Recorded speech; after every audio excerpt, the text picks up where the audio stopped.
Some women run from fire. Opal walked straight through it, twice. The first time her husband left scars no one could see. The second time, a black stallion and a rancher with ice in his veins stood between her and the man who claimed he owned her soul. This is the story of a woman who had nothing, healed what was broken, and forced the frontier to choose between law and mercy. If you want to know how far loyalty can travel, and whether love can grow in dust and silence, stay until the end. Hit that like button and drop a comment with your city so I can see how far this story reaches across the world. The prairie didn't care if you lived or died, it just watched. Opal had been walking for 3 days, maybe 4. Time blurred when your body forgot the difference between exhaustion and existence. The sun hammered down like a punishment, baking the cracked earth until it looked like old bone. Her dress, once gray, now carried the brown stain of every mile she'd covered since leaving the last town. Her boots were split at the seams, held together by stubbornness and strips of cloth she'd torn from her hem. She didn't know where she was going. She only knew what she was running from.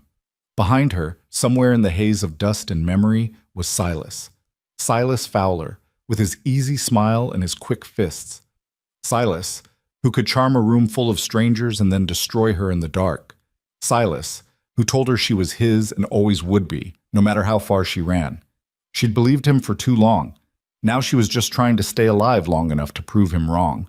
The horizon shimmered in the heat, and for a moment Opal thought she saw water. She blinked hard, tasted the grit on her cracked lips, and kept walking. Mirages were cruel, but stopping was worse. If she stopped, she'd collapse. If she collapsed, she wouldn't get back up. Her canteen had been empty since yesterday. She'd tried chewing on bits of dry grass to trick her mouth into feeling less like sand, but it didn't work. Her vision swam at the edges, and her legs felt like they belonged to someone else. Someone heavier, someone weaker. Just a little farther. She'd been telling herself that for hours. Then she saw the fence. It wasn't a mirage. The posts were real, driven deep into the earth, strung with wire that gleamed dully in the afternoon light. Beyond the fence, the land opened up into rolling pastures, and in the distance she could make out the dark shapes of buildings. A ranch, civilization, maybe even water. Opal's legs buckled, and she caught herself on the fence post, her fingers curling around the rough wood. She leaned there for a moment, breathing hard, trying to make her body obey. The ranch looked far. Too far. But it was the only thing between her and the grave she'd been walking toward. She climbed through the fence, slowly, clumsily, and started across the pasture. The ground here was different, softer, greener in patches. There were cattle in the distance, and the sight of them made something twist in her chest. Life. Movement. She wasn't alone out here. She didn't make it halfway before her knees gave out. The grass rose up to meet her, and she lay there on her side, staring at the sky. It was so blue it hurt. She closed her eyes and felt the world tilt sideways. This is it, she thought. This is where it ends. She didn't hear the hoofbeats until they were almost on top of her. Jesus Christ. The voice was rough, male, and close. Opal forced her eyes open and saw a man dismounting from a sorrel mare, his boots hitting the ground with a solid thud. He crouched beside her, his shadow blocking the sun. "You alive?" he asked. She tried to answer, but her throat was too dry. All that came out was a rasping sound. The man swore under his breath and pulled a canteen from his belt. He unscrewed the cap and held it to her lips. "Slow," he said. "Don't choke." The water was warm and tasted like metal, but it was the best thing Opal had ever felt. She drank in small sips, her hands shaking as she tried to hold the canteen steady. The man let her take her time, then pulled it back before she could overdo it. "Where'd you come from?" he asked. Opal coughed, her throat still raw. "East," she managed. "East is a long way." He studied her with sharp gray eyes, his face weathered and hard. He was older than her, maybe 40, maybe more, with the kind of face that didn't waste energy on expressions. "You got a name?" She hesitated. Names were dangerous. Names could be traced. "Doesn't matter," the man said when she didn't answer. He stood up and offered her his hand. "Come on, can you stand?" Opal took his hand and he pulled her to her feet. Her legs wobbled, but she stayed upright. "There's a ranch about a mile south," he said, nodding toward the buildings in the distance. "Barcy boss might let you rest up if you don't cause trouble." "I won't," Opal said quietly. The man gave her a long look, then gestured to his horse. You can ride. I'll walk. I can walk. No, you can't. He didn't say it meanly, just factually, like he was pointing out the weather. He boosted her into the saddle before she could argue, then took the reins and started leading the mare south. Opal clung to the saddle horn, her body swaying with the horse's movements. She felt like she might fall off at any moment, but the man kept a steady pace, and somehow she stayed on. Name's Garrett, he said after a while. Foreman at Bar C. Thank you, Opal said. Garrett didn't answer. He just kept walking.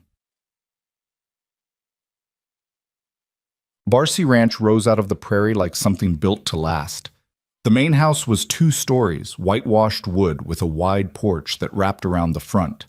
The barn was massive, red paint peeling in places, and beyond it were corrals, stables, and a scattering of smaller buildings. Opal counted at least a dozen men working in the yard, mending fences, hauling water, tending to horses. It was the kind of place that didn't notice you unless you made noise. Garrett led the mare straight to the main house and tied her to the porch rail. He helped Opal down, steadying her when her legs threatened to give out again. Wait here, he said, and disappeared inside. Opal stood on the porch, swaying slightly, her hands gripping the rail for balance. She could feel eyes on her. The ranch hands had noticed her arrival, and they weren't bothering to hide their curiosity. One of them, a younger man with blonde hair and a cocky grin, nudged his buddy and said something she couldn't hear. They both laughed. She looked away. The door opened and Garrett stepped out, followed by a man who made the porch feel smaller just by standing on it. Holden Calloway was tall, broad-shouldered, and built like someone who'd spent his life breaking horses and land into submission. His dark hair was streaked with gray at the temples, and his face carried the kind of stillness that came from years of not bothering to explain himself. He wore a simple work shirt, sleeves rolled to his elbows, and boots caked with mud.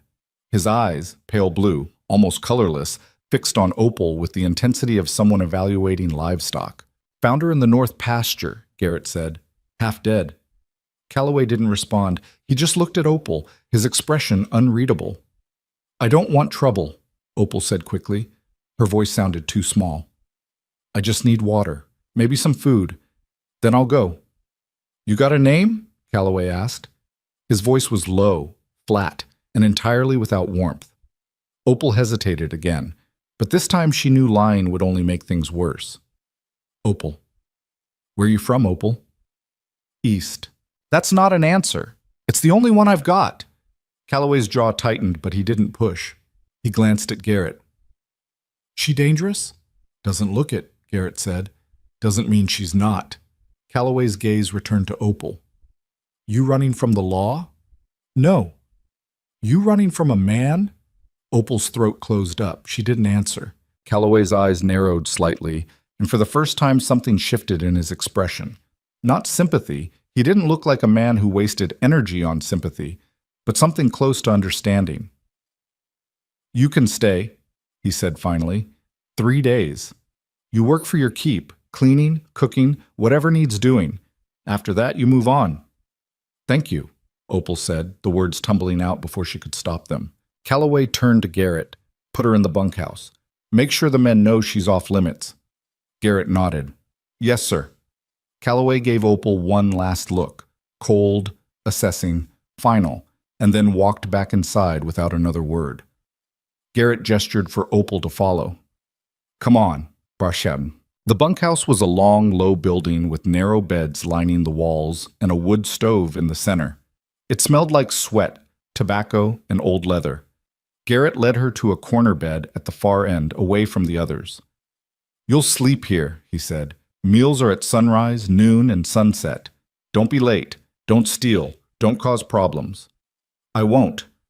Garrett studied her for a moment, then nodded. Get some rest. You look like hell. He left without waiting for a response. Opal sat down on the thin mattress and stared at the wall. Her hands were still shaking. She pressed them together in her lap and tried to breathe. 3 days. She had 3 days to figure out what came next. It wasn't much, but it was more than she'd had an hour ago. She woke to the sound of boots on wood and men's voices drifting through the bunkhouse. The light filtering through the windows was pale and gray. Dawn, or close to it. Opal sat up slowly, her body aching in places she'd forgotten existed. Her mouth still tasted like dust. The bunkhouse was mostly empty. A few men were pulling on shirts or lacing up boots, but none of them looked at her. She was a ghost here. Invisible. Good. She wanted it that way. She stood, smoothed down her dress as best she could, and followed the sound of voices outside. The ranch was already awake. Men were hauling buckets of water, feeding livestock, shouting instructions to each other across the yard. Opal spotted Garrett near the barn, talking to a younger man who looked like he'd rather be anywhere else. She approached carefully, keeping her distance until Garrett noticed her. "You're up," he said. He didn't sound surprised. "You said meals at sunrise. Kitchen's in the main house, back door." He pointed. "Tell Clara I sent you." Opal nodded and headed toward the house. The back door led into a large kitchen that smelled like coffee and bacon. A woman stood at the stove, her back to the door, humming softly to herself. She was older, maybe 50, with gray-streaked hair pulled into a loose bun. "Excuse me," Opal said quietly. The woman turned, her face lighting up with curiosity. "Well, hello there. You must be the one Garrett found yesterday." "Yes, ma'am." "Clara," the woman said, wiping her hands on her apron. "You hungry?" "Starving," Clara laughed, a warm, easy sound, and gestured to the table. "Sit. I'll fix you a plate." Opal sat, and a moment later Clara set a plate in front of her. Bacon, eggs, biscuits, and gravy. It was more food than Opal had seen in weeks. She ate slowly, trying not to look desperate, but Clara just smiled and poured her a cup of coffee. "Garrett says you'll be helping out around here," Clara said, sitting down across from her. "For a few days?" "Good, I could use the company." Clara sipped her coffee. "Most of the men around here are about as chatty as fence posts." Opal managed a small smile. "Thank you for the food." "Don't mention it." Clara's expression softened. "You look like you've been through hell, honey." Opal didn't answer. She just took another bite of biscuit and let the silence stretch. Clara didn't push. She just refilled Opal's coffee and went back to the stove. After breakfast, Clara put Opal to work washing dishes, sweeping the kitchen, and scrubbing the long wooden table where the ranch hands ate. It was simple work, mindless work, and Opal was grateful for it. It kept her hands busy and her mind quiet. She was drying the last of the plates when she heard raised voices outside. "Damn it, Garrett. I don't care what you think. Something's wrong with these horses." Opal set the plate down and glanced toward the window. Through the glass, she could see Garrett and another man standing near the barn, their postures tense. "They've been coughing for weeks," the other man said, "and now two of them won't eat. If we don't figure this out soon—" "I know," Garrett snapped. "You think I don't know?" Clara appeared beside Opal, wiping her hands on her apron. "That's Tom," she said quietly. "Stable hand. Good with horses, but he worries too much." "What's wrong with them?" Opal asked. Clara frowned. "Some kind of lung fever, from what I hear. Started about a month ago. We've lost 3 horses already, and the vet doesn't know what's causing it." Opal's chest tightened. She'd seen lung fever before, back when she was a girl, before everything went wrong. Her grandmother had known how to treat it. Prairie remedies, she'd called them. Herbs and poultices that smelled sharp and earthy. "Can I see them?" Opal asked. Clara blinked. "The horses?" "Yes. I don't know if—" "Please." Clara hesitated, then shrugged. "I suppose it can't hurt. Come on." The stable was dim and cool, the air thick with the smell of hay and horse sweat. Tom was inside, checking on a chestnut mare who stood with her head low, breathing in shallow, labored gasps. "Clara," Tom said, glancing up. "What are you—" He stopped when he saw Opal. "Who's this?" "New girl," Clara said. "She wanted to see the horses." Tom frowned. "Why?" Opal stepped closer to the mare, moving slowly, her hands open and non-threatening. The horse's ears flicked toward her, but she didn't pull away. "What's her name?" Opal asked. "Rosie," Tom said, his tone cautious. Opal reached out and rested her hand gently on Rosie's neck. The mare's coat was damp with sweat, her breathing rough and uneven. Opal leaned in close and listened. "Lung fever," she said quietly. Tom's eyes narrowed. "How do you know?" "I've seen it before." "And?" Opal straightened. "There's a plant, wild mint. It grows near water. If you boil it and let the horse breathe the steam, it clears the lungs. You mix the leaves with honey and feed it to them twice a day. Tom stared at her. You're serious? Yes. That's... He stopped, shaking his head. That's folklore. Old wives' tales. It works, Opal said simply. Tom looked at Clara, who just shrugged. What do we have to lose? Tom didn't answer. He just turned back to Rosie, his jaw tight. I'll find the mint, Opal said, if you'll let me. Tom hesitated, then sighed. Fine. But if she gets worse, she won't. Opal spent the rest of the morning searching the creek that ran along the southern edge of the property. She found the wild mint growing in thick clusters near the water's edge, its leaves dark green and fragrant. She gathered as much as she could carry and brought it back to the stable. Tom watched, skeptical but silent, as Opal set up a pot over a small fire and boiled the leaves. The steam rose in thick clouds, sharp and medicinal, and Opal coaxed Rosie's head over the pot, letting her breathe it in. The mare resisted at first, tossing her head, but Opal started humming, low and soft, a melody her grandmother had taught her. The sound seemed to calm Rosie, and after a moment the mare lowered her head and breathed in the steam. Opal stayed there for over an hour, humming and tending the fire, until Rosie's breathing began to even out. Tom said nothing, but when Opal finally stood and wiped her hands on her dress, he gave her a short nod. We'll see, he said. We will, Opal agreed. That evening, after the ranch hands had eaten and scattered to their bunks, Opal sat on the porch steps of the bunkhouse, staring out at the darkening prairie. The sky was streaked with orange and purple, and the air had finally started to cool. She heard footsteps behind her and turned to see Calloway standing in the doorway of the main house, his arms crossed, watching her. He didn't say anything. He just stood there, his pale eyes unreadable in the fading light. Opal looked away first. She didn't know what he was thinking.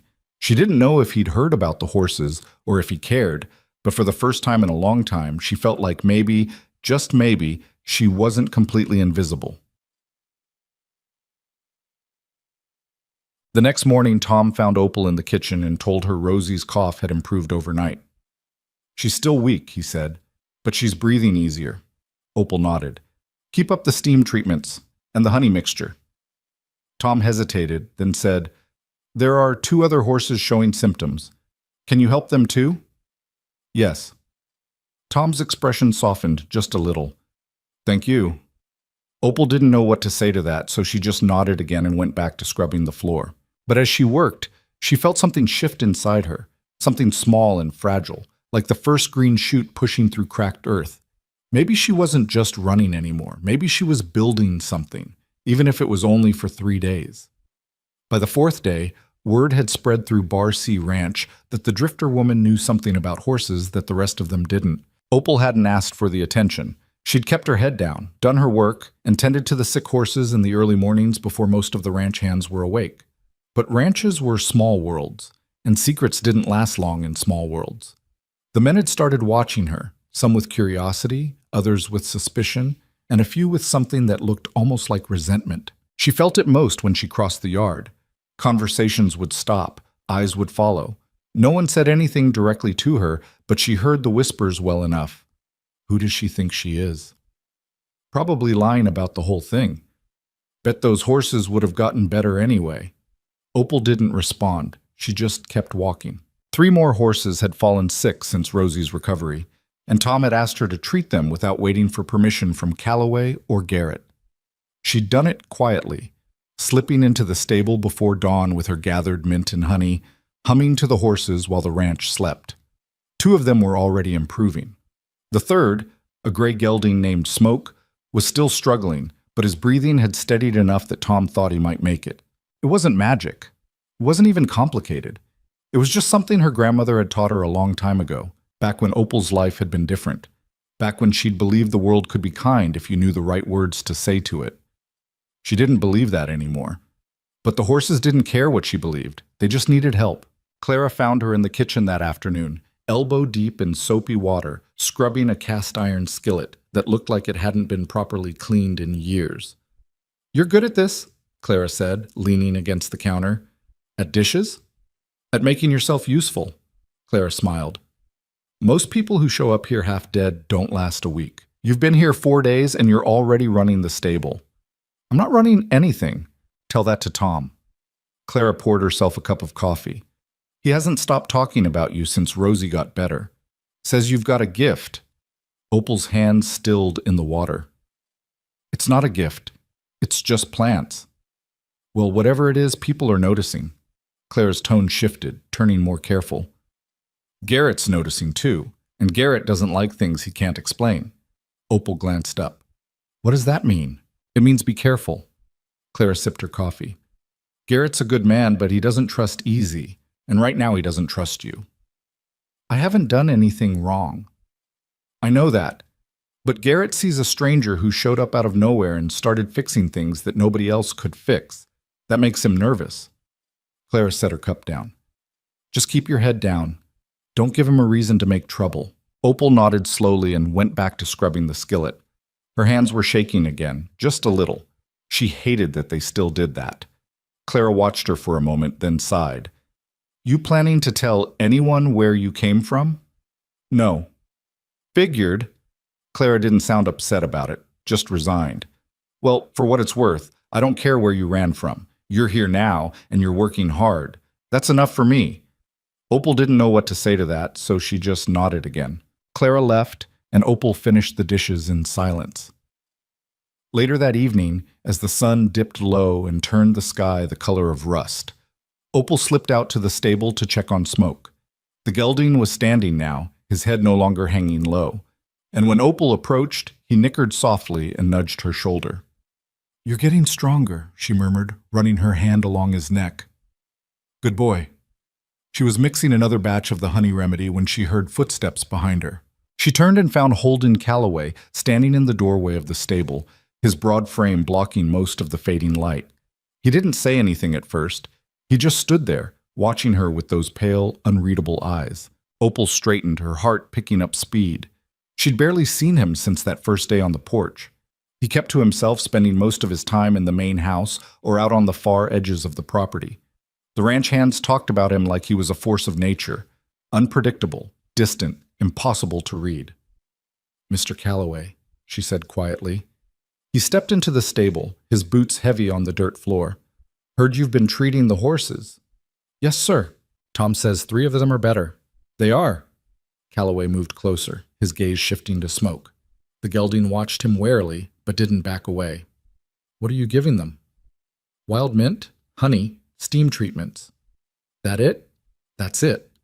Calloway's jaw tightened. He looked like he wanted to say something but wasn't sure what. Finally he asked, Where'd you learn this? Opal hesitated. My grandmother. She a healer? She knew plants. And you? Opal met his gaze. I know enough. Calloway studied her for a long moment, and Opal had the unsettling feeling that he was seeing more than she wanted him to. Not just her face, but everything beneath it. The fear, the exhaustion, the parts of her she'd been trying to bury since the day she left Silas. You planning to leave after 3 days? He asked. Opal blinked. You said, I know what I said. His tone was flat, but there was something underneath it she couldn't name. I'm asking what you're planning. I don't know. That's not an answer. It's the only one I have. Her voice came out sharper than she intended, and she immediately regretted it. But Calloway didn't react. He just kept watching her. You can stay, he said finally, long as you keep working. Opal's breath caught. I can? That's what I said. Why? Calloway's expression didn't change. Because I need someone who knows how to keep my horses alive. And because Garrett doesn't trust you, which means you're probably not the kind of person who causes the problems I'm used to dealing with. Opal didn't know if that was a compliment or not. She decided it didn't matter. Thank you. Calloway nodded once, then turned and walked out of the stable without another word. Opal stood there for a long time after he was gone, her hands still trembling, her mind racing. She didn't know why he'd let her stay. She didn't know if it was kindness or practicality or something else entirely. But for the first time since she'd arrived at Barcy Ranch, she felt like maybe she wasn't just a ghost passing through. Maybe she was real. The next morning, Garrett pulled her aside after breakfast. Boss says you're staying, he said. His tone was neutral, but his gray eyes were hard. He told me. You cause any trouble, you're gone. Understood? Understood. Garrett nodded, but he didn't move. He just stood there, arms crossed, like he was waiting for her to say something that would confirm his suspicions. I don't trust you, he said finally. I know. You show up out of nowhere, half dead, no name, no story. Then you start fixing things nobody else could fix. That doesn't sit right with me. Opal kept her voice steady. I'm just trying to survive. Yeah, well, so is everyone else on this ranch, and I'm not going to let you put them at risk. I won't. Garrett's jaw tightened. We'll see. He walked away before she could respond. Opal watched him go, her chest tight. She'd known this was coming. People like Garrett didn't trust people like her, people with no past, no roots, no explanations. She couldn't blame him for it. If she were in his position, she'd probably feel the same way. But it still stung. She spent the rest of the morning working in the stable, tending to the horses, cleaning stalls, and trying to ignore the weight of Garrett's suspicion pressing down on her shoulders. Tom was there too, mucking out one of the far stalls, and he gave her a quick nod when she passed. Smoke's looking better, he said. He is. You planning to check on the others? Later. Tom hesitated, then said, Garrett giving you trouble? Opal glanced at him. Why do you ask? Because he's been asking questions about you, where you came from, what you're doing here. Tom leaned on his pitchfork.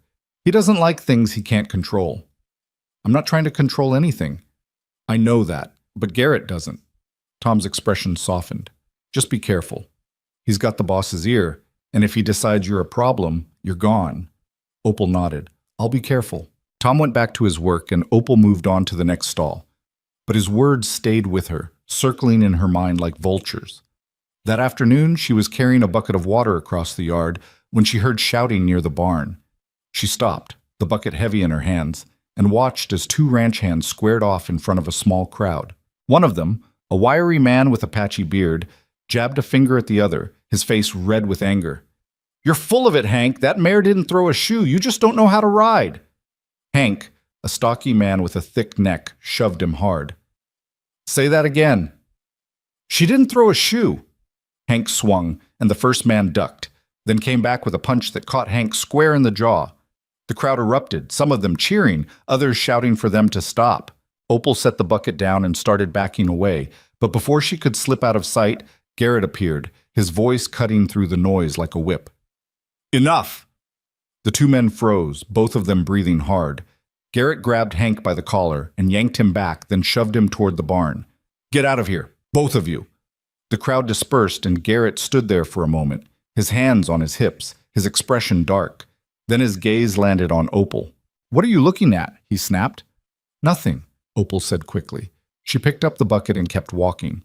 She didn't look back, but she could feel Garrett's eyes on her the whole way to the stable. That night, Opal sat on the bunkhouse steps again, watching the stars come out. The prairie was quiet, except for the distant sound of cattle, lowing, and the occasional creak of the barn door in the wind. She heard footsteps and turned to see Clara walking toward her, carrying a tin plate covered with a cloth. Thought you might be hungry, Clara said, sitting down beside her. She uncovered the plate, revealing a thick slice of cornbread and a piece of fried chicken. I already ate, Opal said. Not enough. Clara handed her the plate. You're too skinny. Eat. Opal took the plate, her throat tightening. Thank you. Clara waved her off. Don't mention it. She leaned back against the porch post, her gaze drifting to the horizon. You ever think about what comes next? What do you mean? After this? After the ranch. Clara glanced at her. You can't run forever, honey. Opal's hands tightened on the plate. I'm not running. Yes, you are. Clara's voice was gentle but firm. And that's okay. But eventually, you're going to have to stop. And when you do, you're going to have to figure out who you want to be. Opal didn't answer. She just stared at the cornbread, her appetite gone. Clara sighed and stood up. Think about it, she said, and then she was gone, her footsteps fading into the night.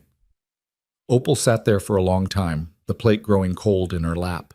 The days blurred together after that. Opal fell into a rhythm, working in the kitchen, tending the horses, staying out of Garrett's way. The sick horses continued to recover, and Tom started bringing her new cases without asking anyone's permission. A colt with a bad cough, a mare with labored breathing. Each time, Opal treated them with the same quiet patience, and each time they got better. The ranch hands stopped whispering when she passed. Some of them even started nodding to her, acknowledging her presence in small, grudging ways. But Garrett's suspicion never wavered. One afternoon, Opal was in the stable mixing a fresh batch of honey remedy when she heard hoofbeats approaching fast. She looked up just as a black stallion burst into the corral, bucking and thrashing, his eyes wild with panic. Two ranch hands were trying to corner him, but the stallion kept lunging, his hooves striking the fence hard enough to splinter the wood. "Easy," one of the men shouted. "Easy, Nightwind." The stallion screamed, a high, piercing sound, and reared up, his front hooves slicing through the air. Opal set the bull down and walked toward the corral. "Get back," Tom yelled. "He'll kill you!" But Opal didn't stop. She climbed the fence and dropped into the corral, her movements slow and deliberate. The stallion's head whipped toward her, his nostrils flaring, his body coiled tight with rage. Opal stood still. She didn't move toward him. She didn't speak.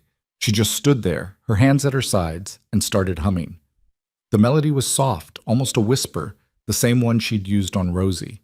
The stallion's ears flicked toward her, and for a moment his wild thrashing slowed. Opal took a step closer, still humming. The stallion stamped his hoof, a warning, but he didn't charge. Opal kept humming, her voice steady and low, and the stallion's breathing began to even out. His head lowered, just a fraction, and his eyes, still wild but no longer panicked, locked onto hers. She reached out slowly, her hand open, and the stallion took a cautious step toward her. The ranch hands were silent, watching in disbelief as the stallion closed the distance between them. Opal's fingers brushed his muzzle, and the stallion let out a low, rumbling breath. "Easy," she murmured. "You're okay."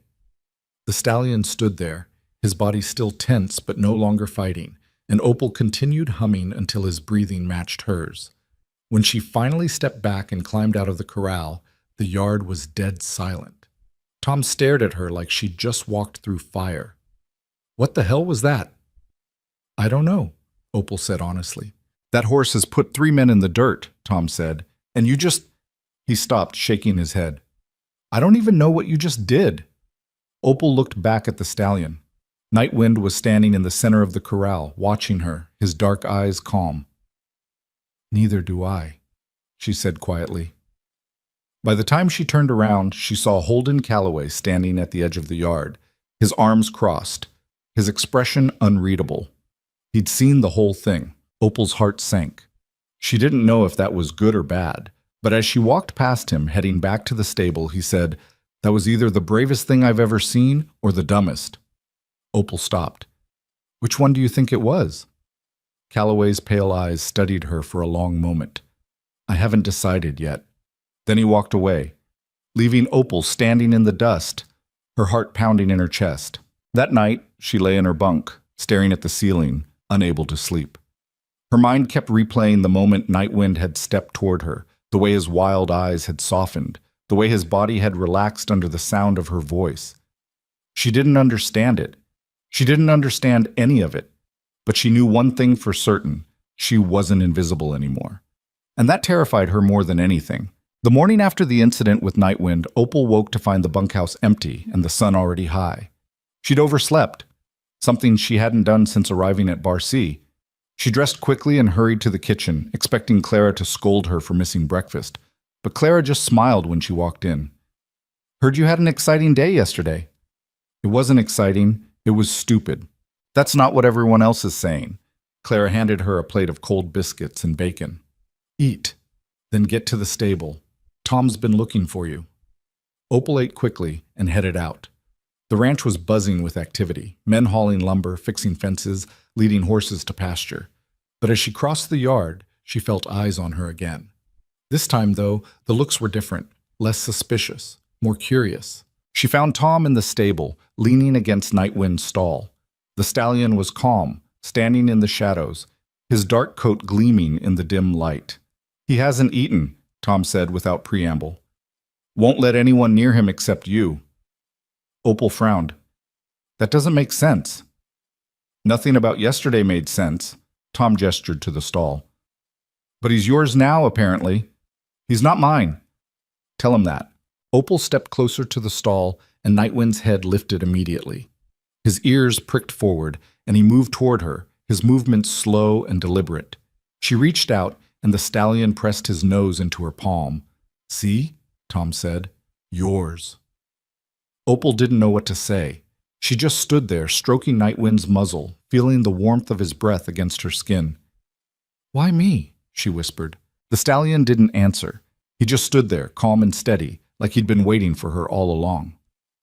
That afternoon, Garrett found her in the stable and pulled her aside. His expression was harder than usual, his jaw tight. "We need to talk," he said. Opal's stomach dropped. "About what?" "About you."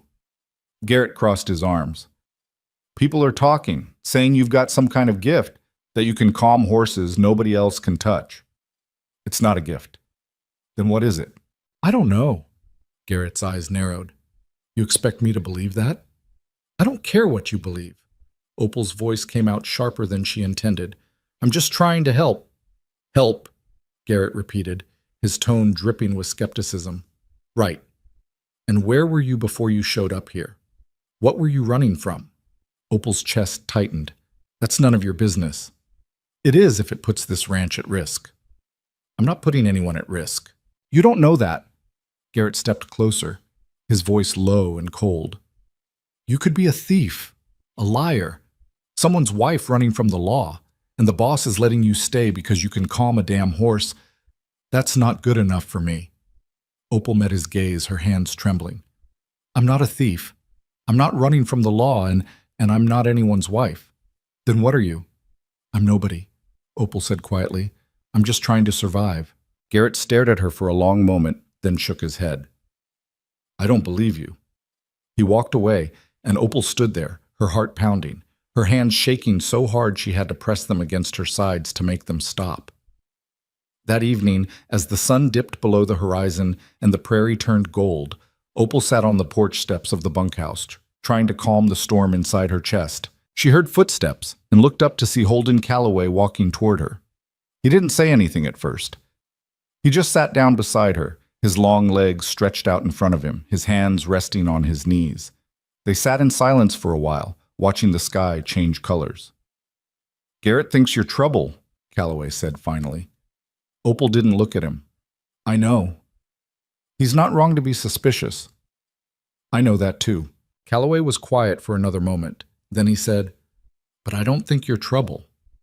Opal glanced at him, surprised. "Why not?" "Because trouble doesn't work as hard as you do." He looked at her, his pale eyes steady.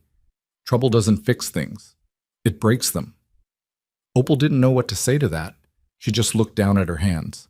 "I don't know your story," Calloway continued, "and I'm not asking. But whatever you're running from, it's not my business unless it shows up on my land. Until then, you can stay." Opal's throat tightened. "Thank you." Calloway nodded, then stood up. He started to walk away, but then he stopped and looked back at her. "That horse," he said. "Nightwind. He was my wife's." Opal blinked. "Your wife?" "She died 2 years ago." Calloway's voice was flat, but there was something underneath it, something raw and unhealed. "Nightwind hasn't let anyone near him since. Not me, not Tom, nobody." He didn't say anything else. He just walked away, leaving Opal sitting there, her mind racing.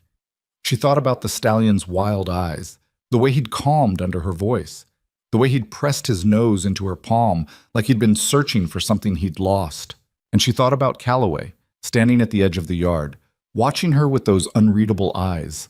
Maybe they were both searching for the same thing. Maybe they were both broken in ways that couldn't be fixed. But maybe that didn't matter. Maybe broken things could still survive. The weeks that followed settled into something that almost felt like routine, though Opal knew better than to trust routines. Routines made you comfortable, and comfort made you careless. Still, she allowed herself small moments of peace. Mornings in the stable with Nightwind, afternoons helping Clara in the kitchen, evenings on the porch watching the sun sink into the prairie. The horses were thriving.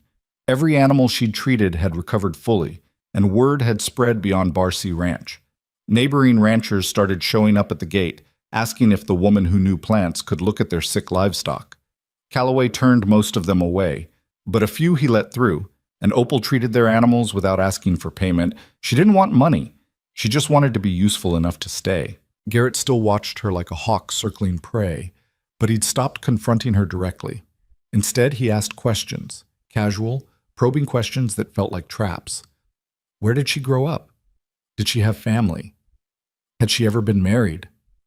Opal answered vaguely or not at all, and Garrett's suspicion deepened with every deflection. The other ranch hands had split into two camps. Some of them, Tom, a few of the younger men, had warmed to her. They nodded when she passed, asked her advice about their horses, even shared their meals with her in the bunkhouse. But others kept their distance, whispering when they thought she couldn't hear. She's hiding something. Women like that always are. Mark my words, she'll bring trouble. Opal tried not to care. She'd learned a long time ago that people would think what they wanted regardless of the truth. But the whispers still stung, especially late at night when she lay in her bunk and listened to the men breathing in the darkness around her. She wasn't one of them. She never would be.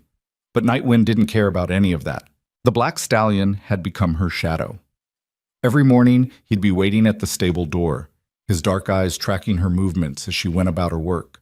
He followed her to the corral, to the creek, even to the edge of the yard when she carried water to the main house. The ranch hands joked that she'd bewitched him, and maybe they were right. Opal didn't understand the bond between them any more than they did. She only knew that when she was near Nightwind, the weight on her chest lifted just enough to breathe. One afternoon, she was brushing him down in the stable when Calloway appeared in the doorway. He stood there for a moment, watching, his expression unreadable. "He lets you do that," Calloway said. Opal glanced over her shoulder. "He does." "He threw my wife the first time she tried to saddle him, broke her wrist." Calloway stepped closer, his boots heavy on the dirt floor. "Took her 3 months to earn his trust." Opal didn't know what to say to that, so she just kept brushing. The stallion's coat was sleek under her hands, warm and alive. "She loved that horse," Calloway continued, his voice quieter now. "Used to say he had more heart than any man she'd ever met, including me." "Was she right?" Calloway's jaw tightened. "Probably." Opal set the brush down and turned to face him. "Why are you telling me this?"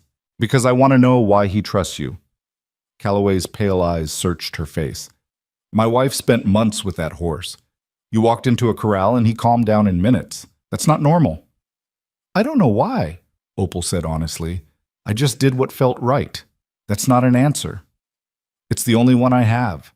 Calloway stared at her for a long moment, and Opal had the unsettling feeling that he was trying to see inside her, past the surface, and into the parts she kept hidden. Then he looked at Nightwind, and something in his expression softened. "She would have liked you," he said quietly. Before Opal could respond, he turned and walked out of the stable, leaving her standing there with her heart pounding and her hands trembling. That evening, Clara cornered her in the kitchen while she was washing dishes.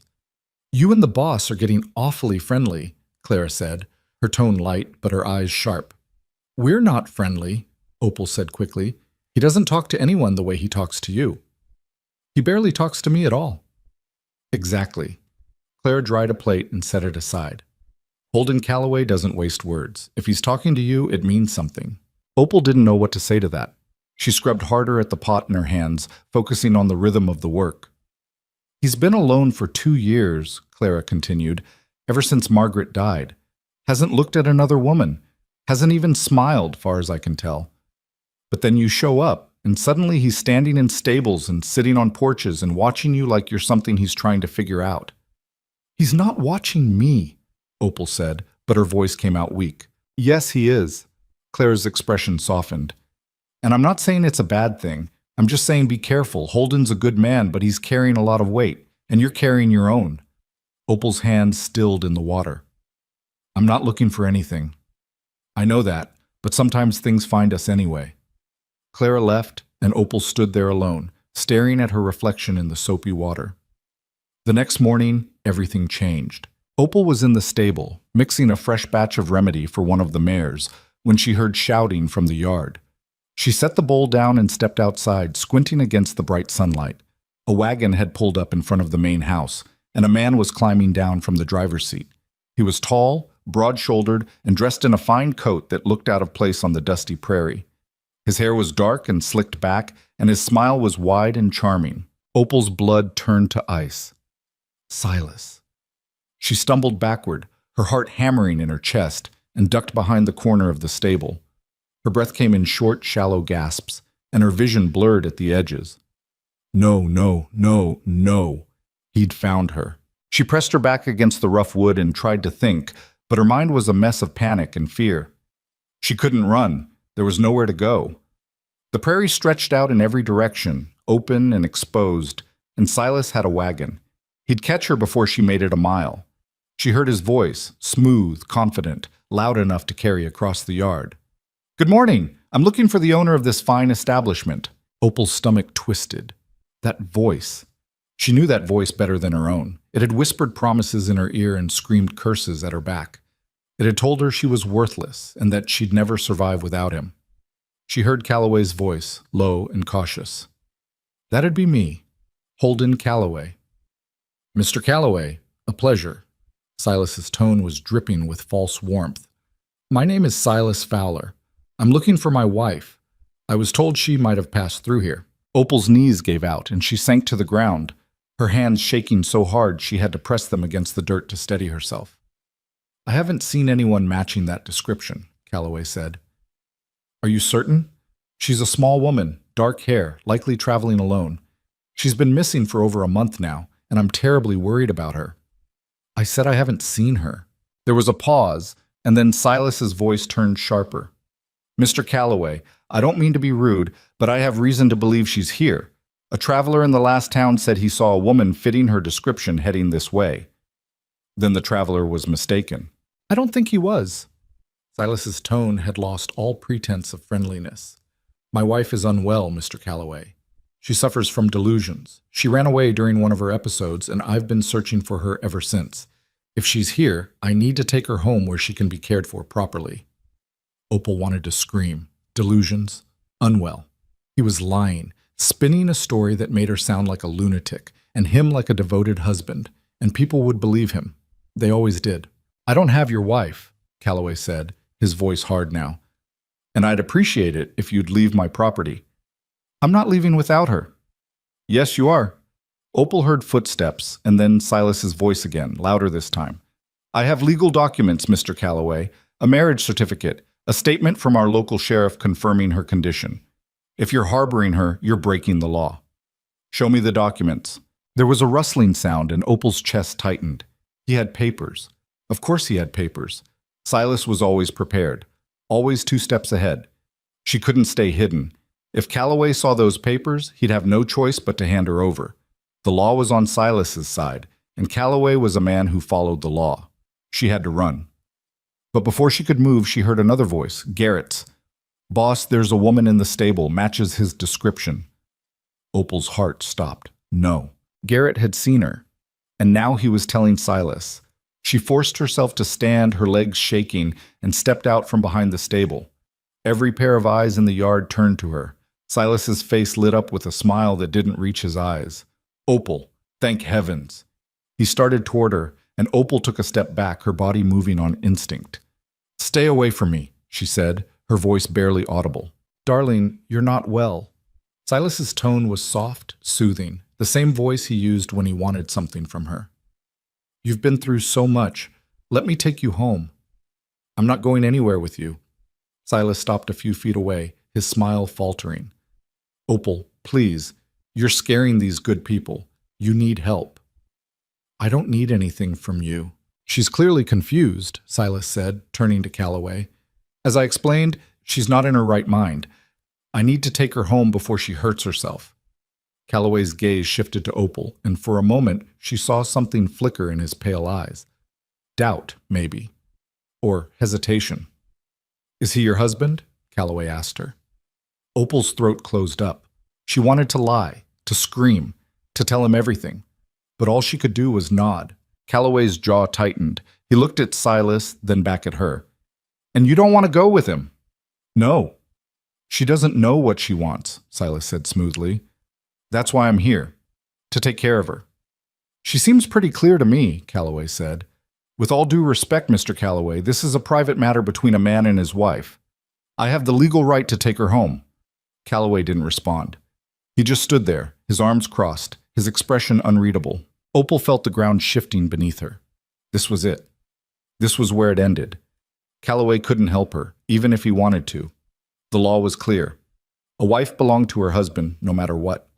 Silas took another step toward her, and Opal backed up until she hit the stable wall. Her chest was tight, her breath coming in short gasps, and she could feel the walls closing in around her. Then she heard it, a low rumbling sound from inside the stable. Night wind. The stallion's head appeared in the doorway, his ears pinned back, his eyes locked on Silas. He snorted once, sharp and aggressive, and stepped out into the yard. Silas stopped, his confident smile slipping. What the? Nightwind moved between Opal and Silas, his body tense and coiled, his hooves striking the ground with enough force to send up small clouds of dust. The stallion's nostrils flared, and he let out a sound that was halfway between a whinny and a scream. "Control your animal," Silas snapped, taking a step back. Calloway didn't move. He just watched, his expression unreadable. Nightwind took another step forward, and Silas stumbled backward, his polished boots slipping in the dirt. "This is absurd. Someone get that horse under control." But no one moved. The ranch hand stood frozen, watching as the stallion placed himself like a living wall between Opal and the man who claimed to own her. Opal's breath caught. Nightwind wasn't just protecting her. He was choosing her, the way no one else had. Silas's face twisted with anger. "Mr. Calloway, I'm not leaving without my wife. If you don't, get off my land," Calloway said. Silas blinked. "What?" "You heard me? Get off my land. I have legal documents. I don't care." Calloway's voice was cold, final. "I'm not handing over a woman who doesn't want to go. Not to you, not to anyone." Silas's expression darkened. "You're making a mistake." "Maybe, but it's my mistake to make." For a moment, Silas looked like he might argue. Then his gaze shifted to Nightwind, who was still standing between him and Opal, his body coiled tight and ready to strike. "This isn't over," Silas said quietly. His eyes found Opal's, and the look in them was pure venom. "I'll be back, and when I am, you'll come with me, one way or another." He climbed back into the wagon, snapped the reins, and drove off, leaving a cloud of dust in his wake. Opal stood frozen, her back against the stable wall, her entire body shaking. Nightwind turned and pressed his nose against her shoulder, and she wrapped her arms around his neck, burying her face in his mane. She couldn't breathe, couldn't think, couldn't process what had just happened. Calloway had sent Silas away. Calloway had chosen her side. She heard footsteps and looked up to see him standing a few feet away, his arms still crossed, his expression still unreadable. "Thank you," she whispered. Calloway didn't respond. He just looked at her for a long moment, then turned and walked toward the main house. The yard was silent. The ranch hands stood in clusters, whispering to each other, their eyes flicking between Opal and the retreating wagon. And Garrett stood near the barn, his face hard as stone, his gray eyes burning with something that looked like betrayal. Opal knew in that moment that everything had changed. The safety she'd found at Bar C Ranch was fragile, and it was already starting to crack. That night, Opal didn't sleep. She lay in her bunk, staring at the ceiling, replaying the scene in the yard over and over. Silas's face, his voice, the way he'd smiled at her like nothing had ever been wrong between them. And Calloway, standing there like an immovable wall, telling Silas to leave. She didn't understand it. She didn't understand why he'd done it. The law was on Silas's side. The documents were real. Calloway had no reason to protect her, but he had. The next morning, Clara found her in the kitchen, staring at a half-scrubbed pot. "Honey, you need to eat something," Clara said gently. "I'm not hungry." "I don't care. Sit down." Opal sat, and Clara set a plate of eggs in front of her. She picked at them without appetite, her mind still a storm of fear and confusion. "Everyone's talking," Clara said after a moment. "I know. Some of them think the boss made the right call. Others think he's lost his mind." Clara poured herself a cup of coffee. "Garrett's furious. He's been stomping around all morning, muttering about how you're going to bring trouble down on all of us." "He's probably right. Maybe." Clara sipped her coffee. But Holden doesn't do anything without a reason. If he sent that man away, it's because he believed you. Why would he believe me? Because he saw your face when that man showed up, and he saw the way that horse defended you. Clara leaned forward. Holden's not a fool, Opal. He knows what a bad man looks like. And that man who came here yesterday, he was bad. Opal's throat tightened. Silas will come back. Then we'll deal with it when he does. You don't understand. He won't stop. He never stops. Clara reached across the table and took Opal's hand. Then you need to decide if you're going to keep running or if you're going to stand and fight. Opal pulled her hand away. I can't fight him. He has the law. He has money. He has everything. You have this ranch, Clara said. And you have people here who care about what happens to you. That's not nothing. Opal wanted to believe her, but she'd learned a long time ago that hope was dangerous. Hope got you hurt. Later that day, Opal was in the stable with Nightwind when Garrett appeared. He stood in the doorway, blocking the light, his expression dark. We need to talk, he said. Opal set down the brush she'd been using. About what? About the fact that you lied to all of us. Garrett stepped closer. You said you weren't married. You said you weren't running from anyone. I never said that. You let us believe it. I didn't owe you my life story. Garrett's jaw tightened. You owe us the truth, especially when your problems show up at our door with legal papers and threats. I didn't ask for any of this. No, but you brought it here anyway. Garrett's voice was cold, hard. And now the boss has made himself an enemy because of you. You think that man's going to let this go? You think he won't come back with the sheriff and a dozen men? I know he will, Opal said quietly. Then why are you still here? Because I have nowhere else to go. Garrett stared at her, and for a moment she thought she saw something like pity in his eyes. But then it was gone, replaced by anger. You need to leave, he said, before you get someone killed. Garrett, I mean it. Pack your things and go. Tonight. Calloway told me I could stay. Calloway's not thinking straight. He hasn't been since his wife died, and you... Garrett stopped, his fists clenched. You remind him of her. That's why he's protecting you. Not because he cares about you, but because he sees her in you. Opal's breath caught. That's not true, isn't it? Garrett's eyes burned into hers. You think it's a coincidence that you calmed her horse? That you're working in her stable, sleeping in her bunkhouse, standing where she used to stand? He's not saving you, Opal. He's trying to bring her back. Opal felt like she'd been punched in the chest. She wanted to argue, to tell him he was wrong, but the words wouldn't come. Because part of her wondered if he was right. Garrett turned and walked out, leaving Opal standing there, her hands shaking, her heart breaking all over again. That evening, as the sun set and the prairie turned gold, Opal packed her few belongings into a cloth sack. She didn't have much, a spare dress, a comb, the boots Clara had given her when her old ones finally fell apart. She was tying the sack closed when Clara appeared in the doorway. You're leaving, Clara said. It wasn't a question. I have to. Because Garrett told you to? Because he's right. Opal's voice cracked. Silas will come back, and when he does, people will get hurt. I can't let that happen. Clara crossed her arms. Where will you go? I don't know. That's not a plan. It's the only one I have. Clara sighed and sat down on the bunk beside her. You know, when Margaret died, Holden shut down. Stopped talking. Stopped caring about anything except keeping this ranch running. We all thought he'd never come back from it. Opal didn't respond. She just kept staring at the sack in her lap. Then you showed up, Clara continued. And for the first time in 2 years, he started paying attention again.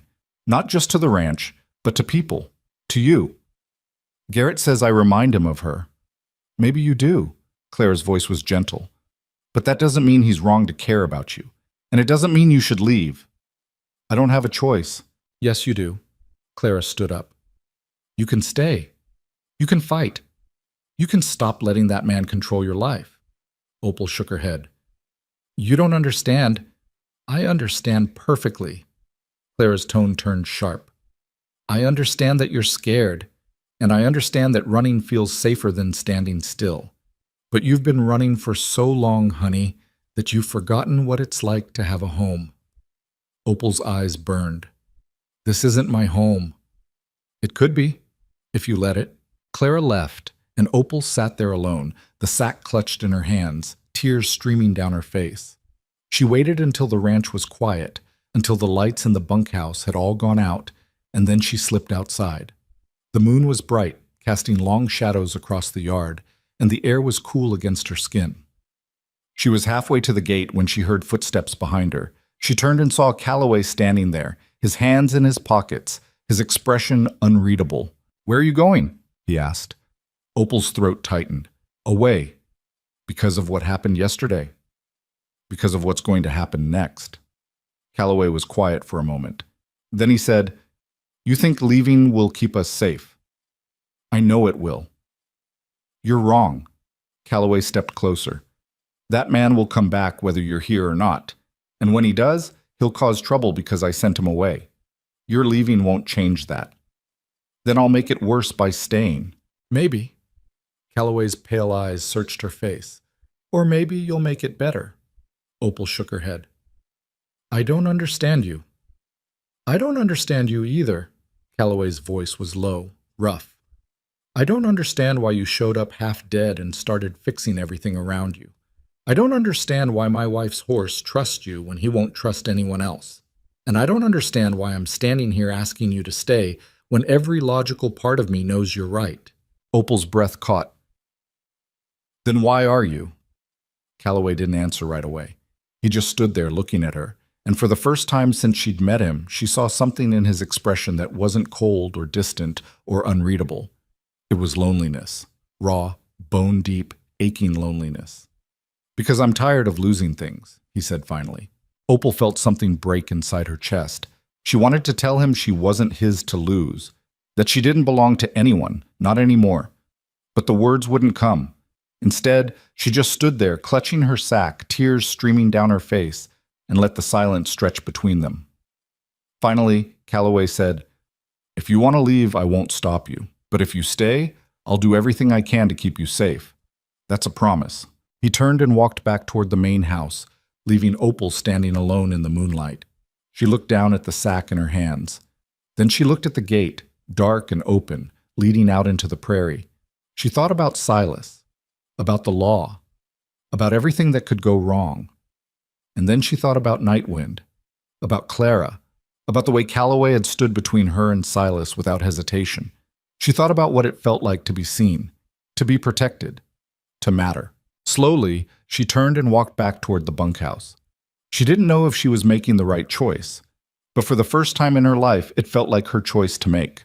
The days after that night moved slower, heavier, like the air before a storm. Opal went through the motions, working in the kitchen, tending the horses, keeping her head down, but she could feel the tension coiling tighter around Barcy Ranch with every passing hour. The ranch hands whispered in corners. Garrett watched her with cold, calculating eyes, and Calloway moved through the property like a man preparing for war. He didn't say much to her. He never did. But she'd catch him watching her from across the yard, his expression hard and unreadable, and she'd feel something shift in her chest that she couldn't name and didn't want to examine too closely. Clara was the only person who seemed unchanged by the growing storm. She hummed while she cooked, gossiped about the ranch hands over coffee, and treated Opal like she'd been part of the household for years instead of weeks. It was Clara who finally pulled her aside 3 days after Silas's visit and told her what was really happening. "Calloway rode into town yesterday," Clara said, scrubbing a pot with more force than necessary. "Talked to the sheriff, told him if Silas Fowler sets foot on Bar C property again, he'll be shot on sight." Opal's hand stilled in the dishwater. "He can't do that." "He can. It's his land. He has the right to protect it." Clara glanced at her. The sheriff wasn't happy about it, said Calloway's making trouble where there doesn't need to be any, but Calloway didn't back down. "He's going to get himself killed." "Maybe. Or maybe he knows exactly what he's doing." Clara set the pot aside and dried her hands. "That man who came here, your husband, he's not just going to walk away. You know that, right?" Opal nodded, her throat tight. "Then you need to decide what you're going to do when he comes back. Because he will come back. And when he does, it's going to get ugly." "I know." Clara studied her for a long moment. "Do you still love him?" The question hit Opal like a slap. No. Did you ever? Opal thought about it. About the man Silas had been when they'd first met. Charming, confident, full of promises. About the way he'd made her feel seen for the first time in her life. About how quickly that had turned into something else. Something darker. I thought I did, she said quietly, but I don't think I ever really knew him. Most women don't, Clara said. Not until it's too late. That night, Opal couldn't sleep. She lay in her bunk, listening to the sound of the ranch hands snoring around her and tried to quiet the storm in her mind. She kept seeing Silas's face, kept hearing his voice, kept feeling the weight of his hands on her skin, the way they'd held her down when she tried to pull away. She got up and slipped outside, needing air, needing space, needing something other than the walls closing in around her. The moon was full and bright, turning the prairie silver, and the air was cool enough to make her shiver. She walked to the stable without thinking, drawn by the same instinct that had carried her through every bad night she'd survived. Nightwind was awake, standing in his stall with his head over the door, and when he saw her, he nickered softly. Opal pressed her forehead against his muzzle and closed her eyes. I don't know what I'm doing, she whispered. I don't know how to fix this. The stallion didn't answer. He just stood there, solid and warm and real. She heard footsteps and turned to see Calloway walking toward the stable, his coat thrown over his shoulders, his boots crunching on the gravel. He stopped a few feet away, his pale eyes catching the moonlight. Couldn't sleep? He asked. No. Me neither. They stood there in silence for a moment, and Opal felt the weight of everything unsaid pressing down on her chest. She wanted to thank him. She wanted to apologize. She wanted to ask him why he was doing this, why he was risking everything for a woman he barely knew. But all she said was, You didn't have to go to the sheriff. Yes, I did. Now you've made yourself a target. I was already a target. Calloway's voice was quiet but firm. The moment I sent Silas away, I chose a side. Going to the sheriff just made it official. You shouldn't have chosen my side. Why not? Because I'm nobody. I'm just... She stopped, her throat closing up. I'm not worth the trouble. Calloway's expression didn't change, but something flickered in his eyes. That's not true. Yes, it is. No. His voice was low, almost rough. It's not. Opal looked away, her hands trembling. She didn't know how to hold the weight of his certainty. She'd spent so long believing Silas's version of her, broken, worthless, wrong, that hearing anything different felt like a lie. I'm scared, she admitted, the words coming out barely above a whisper. I know. I don't know what to do. Calloway was quiet for a long moment. Then he said, You stay. You work. You let me handle Silas. It's not that simple. It is if you let it be. Opal shook her head. You don't understand. Silas doesn't lose. He doesn't stop. He'll twist the law, turn the town against you, do whatever it takes to get what he wants. And what he wants is me. Then he's going to be disappointed. The certainty in Calloway's voice made something crack inside Opal's chest. She wanted to believe him.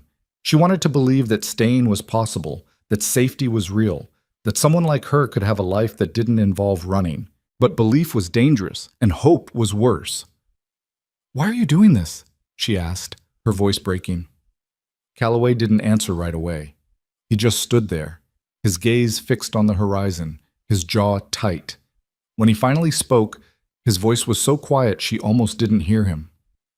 Because I know what it's like to lose someone you couldn't save, and I'm not doing it again. Before Opal could respond, he turned and walked back toward the main house, leaving her standing alone in the moonlight with Nightwind's warm breath against her shoulder. Silas came back 5 days later. This time, he didn't come alone. Opal was in the stable when she heard the commotion, raised voices, the clatter of hooves, the unmistakable sound of too many people arriving at once. She stepped outside and felt her stomach drop.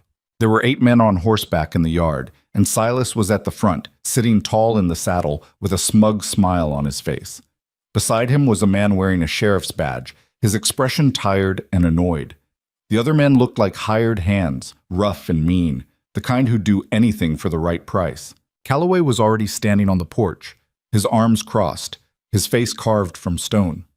Garrett stood beside him, and Tom and a few of the other ranch hands had gathered near the barn, their hands hovering near their belts.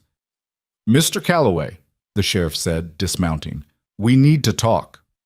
"Then talk." The sheriff glanced at Silas, then back at Calloway. "Mr. Fowler here has filed a formal complaint. Says you're harboring his wife against her will. Says you threatened him. I told him to leave my property. That's not a threat. That's a fact. Be that as it may, he has a legal right to his wife. I need you to turn her over." "No," the sheriff sighed. "Holden, don't make this harder than it needs to be." "I'm not making it anything. She doesn't want to go with him. That's the end of it." "It's not the end of it," Silas said, his voice smooth and confident. "The law is clear, Mr. Calloway. Opal is my wife. She belongs with me." "She's not property," Calloway said, his voice like steel. "In the eyes of the law, she is." Silas's smile widened. "Now, if you'd be so kind as to fetch her, we can all go home and forget this unpleasantness." "I said no." The sheriff shifted uncomfortably. "Holden, I don't want to do this, but if you're refusing to comply with the law, then what? You'll arrest me?" Calloway's pale eyes were cold. "Go ahead, but you're not taking her." Silas's expression darkened. "This is absurd. Sheriff, do your job." The sheriff looked at Calloway, then at Silas, and Opal could see the exhaustion in his face. He didn't want to be here. He didn't want to deal with this, but he had a badge, and the law was on Silas's side, and that meant he didn't have a choice. "Where is she?" the sheriff asked. No one answered. Opal stepped out of the stable, her legs shaking, her heart pounding so hard she thought it might break through her ribs. Every eye in the yard turned to her, and for a moment she felt like she was drowning. Silas's smile returned, sharp and victorious. "There you are, darling. It's time to come home." "I'm not going with you," Opal said, her voice steadier than she felt. "Opal, don't be difficult." "I'm not being difficult. I'm saying no." Silas's expression hardened. "You don't have a choice." "Yes, I do." "No, you don't." Silas dismounted and started toward her, and Opal's body locked up, fear flooding her veins. She wanted to run, to scream, to disappear, but her legs wouldn't move. Silas was halfway across the yard when Nightwind exploded out of the stable. The stallion didn't hesitate. He charged straight at Silas, his hooves pounding the dirt, his eyes wild and furious. Silas stumbled backward with a shout, and Nightwind reared up, his front hooves slicing through the air, missing Silas's head by inches. The hired men reached for their guns, but Calloway's voice cut through the chaos like a whip. "Anyone draws on that horse, I'll kill them myself." The men froze. Nightwind came down hard, his hooves striking the ground, and planted himself between Opal and Silas. The stallion's body was coiled tight, every muscle ready to strike, and his dark eyes burned with something that looked almost human. Protection. Loyalty. Choice. Silas stared at the horse, his face pale. "Control that animal." "He's not mine to control," Calloway said. "He's hers." "This is insane." "No." Calloway stepped off the porch, moving slowly, deliberately, until he was standing beside Nightwind. "This is a horse defending someone who matters to him, something you clearly wouldn't understand." The sheriff ran a hand over his face. "Holden, I'm not handing her over," Calloway said, his voice hard and final. "Not to him. Not to you. Not to anyone. If you want to arrest me for it, fine, but she stays." The yard was dead silent, Silas's face twisted with rage. "You're making a mistake, Calloway, a big one. I'll have the law on you. I'll have this ranch shut down. I'll make sure you regret—" "Get off my land," Calloway said quietly. "Excuse me?" "You heard me. Get off my land, now." Silas looked at the sheriff. "Are you going to let him talk to me like that?"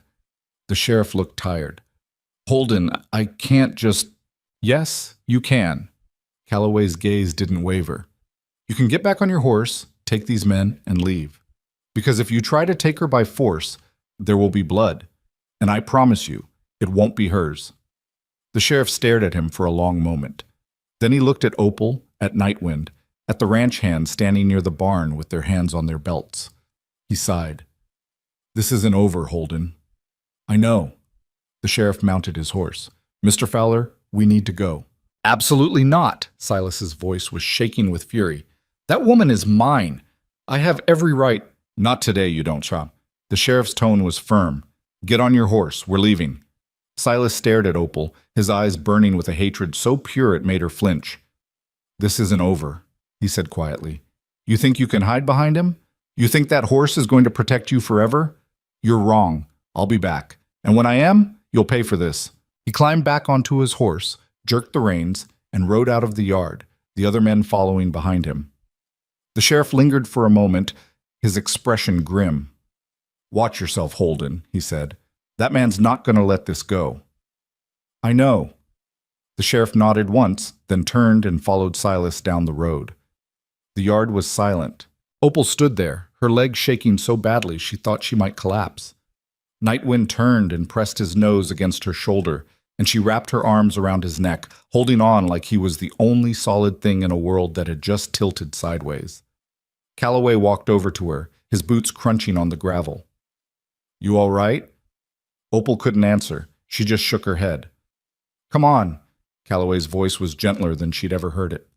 Let's get you inside. He didn't touch her. He just stood there, waiting, and after a moment, Opal let go of Nightwind and followed him toward the main house. Her legs felt like they belonged to someone else, and her mind was a blur of fear and shock and something else she couldn't name. Clara was waiting in the kitchen, her face pale. I saw what happened. She needs to sit down, Calloway said. Clara nodded and pulled out a chair. Opal sank into it, her hands trembling so hard she had to press them flat against the table to steady them. Clara poured her a cup of coffee and set it in front of her. Drink. Opal took a sip. It was too hot, and it burned her tongue, but the pain was grounding, real. Calloway stood near the door, his arms crossed, his jaw tight. He looked like he was carved from granite. He's going to come back, Opal said quietly. I know. He's going to bring more men. Maybe the law. Maybe worse. I know. You shouldn't have done that. Opal's voice broke. You shouldn't have. Yes, I should have. Calloway's pale eyes met hers. And I'd do it again. Opal didn't know what to say. She just stared at him, this man who had risked everything for her, this stranger who had become something she couldn't define. Clara cleared her throat. What's the plan? We prepare, Calloway said. We make sure the men know what's coming. We secure the property, and we wait. For what? Opal asked. For whatever comes next. That night, Calloway called a meeting in the barn. Every ranch hand was there, standing in loose clusters, their faces hard and uncertain.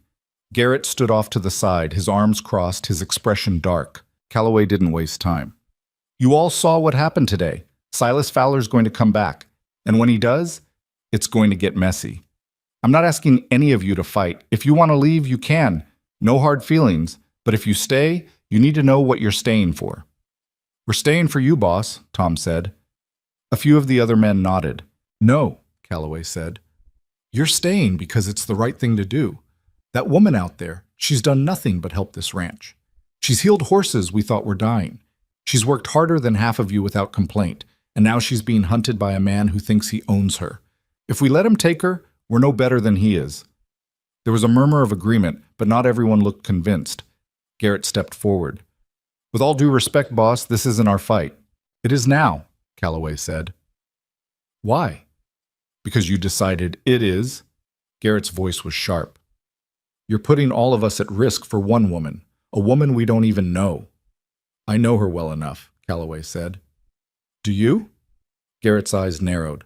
Or do you just see Margaret when you look at her? The barn went silent. Calloway's expression didn't change, but something shifted in his eyes. That's enough, Garrett. Is it? Because from where I'm standing, you're not thinking straight. You're chasing a ghost, and you're dragging the rest of us down with you. I said that's enough. Garrett stared at him for a long moment, then shook his head. Fine. But when this blows up in your face, don't say I didn't warn you. He turned and walked out of the barn, and a few of the ranch hands followed him. The ones who stayed looked uncertain, but none of them left. Calloway looked at them. Anyone else want to say something? No one spoke. Good. Get some rest. We'll talk more tomorrow. The men dispersed, and Calloway stood alone in the barn, his hands on his hips, his head bowed. Opal had been watching from the shadows near the door, and now she stepped forward. He's right, you know. Calloway looked up. About what? About this not being your fight. It is now. Why? Opal's voice was desperate. Why are you doing this? You don't owe me anything. You don't even know me. Calloway was quiet for a long moment. Then he said, When Margaret died, I didn't just lose my wife. I lost the part of me that believed things could get better. The part that cared about anything other than surviving one more day. Opal's throat tightened. Then you showed up, Calloway continued, and you reminded me that there's still something worth fighting for, even if it's just one person, even if it's messy and complicated and probably going to end badly. It will end badly, Opal said, her voice breaking. You know it will. Maybe. Calloway's pale eyes met hers. But at least I'll know I tried. Opal didn't know what to say.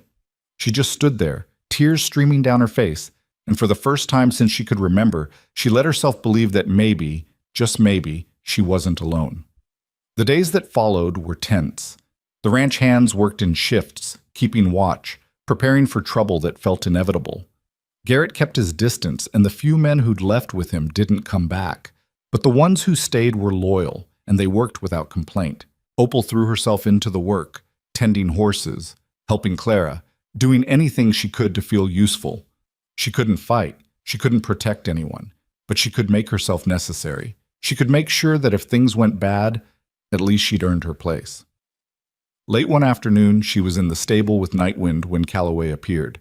He leaned against the doorway, watching her brush the stallion's coat. You're good with him, he said. He's good with me. Margaret used to say the same thing. Calloway's voice was quiet. She said Nightwind understood her in a way people didn't. Opal set the brush down. Garrett thinks I remind you of her. You do. The admission hit Opal like a blow. Is that why you're helping me? Calloway shook his head. No, you remind me of her. But you're not her. And that's not why I'm doing this. Then why? Because you deserve better than what that man gave you, and because I'm tired of standing by while bad things happen to people who don't deserve them. Opal's chest tightened. I don't know if I can do this. Do what? Stay, fight, believe that any of this is real. Calloway stepped closer. It's real. I promise you that. Opal looked up at him, this hard, broken man who had somehow become her anchor, and felt something shift inside her. It wasn't love. It wasn't even close. But it was something that felt like the beginning of solid ground beneath her feet. Thank you, she whispered. Calloway nodded. Get some rest. Tomorrow's going to be a long day. He left, and Opal stood there in the fading light, Nightwind's warmth at her back, and allowed herself to hope. Just a little. Just enough. Silas didn't come back the next day. Or the day after that.